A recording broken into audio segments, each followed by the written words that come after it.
Rolling. So everybody loves cilantro, right? Probably not. But in our green sauce or épices, we are going to have lots and lots of cilantro, culantro, and parsley. So what I like to do is I like to get generous with it. 'Cause cilantro freezes very well. If you're always that person that needs to buy tons of cilantro, but you only use like 2 or 3 sprigs, now is the best time to learn that it actually freezes really well. So when I prep my cilantro, I cut off the stems because sometimes that is where a lot of the bitterness lies. So I take my stems and they go into the compost or they go into my veggie stock immediately. So I'll put them in my veggie stock.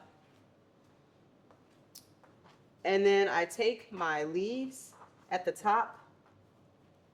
And for my épices or my green sauce, I want to cut them kind of fine because we're going to introduce it into a food processor or a blender. So we don't want it to get tangled up around the blades. So we're just going to do maybe a 1/4 inch cut on our cilantro for our sauce.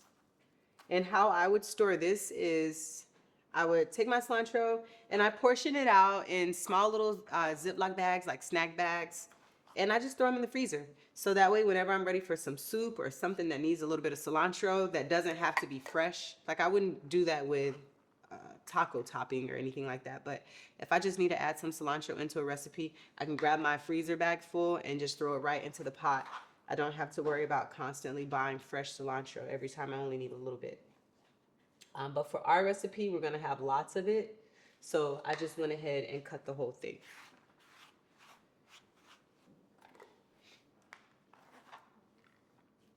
For our épices, we also have parsley. And parsley is pretty much cut the same way. We're gonna take our parsley and we're gonna remove the larger stems from the bottom. Now, if you want to do like advanced mode, you can use these larger stems to make a parsley oil, right? So all I would do is I would take these parsley stems, cut them up even finer, toss them in the blender with some olive oil, and there you have it. You have parsley oil. You can drizzle that on your garlic bread. You can make a nice vinaigrette with it, whatever you want to do. Or you could just compost. So I'll just put those to the side. I roll my parsley together so that it's a little bit more compact. Cut it in half. Bring that half over again, and then I proceed with my 1/2 inch cuts. And again, this is gonna go straight into a blender for our green sauce, our green seasoning.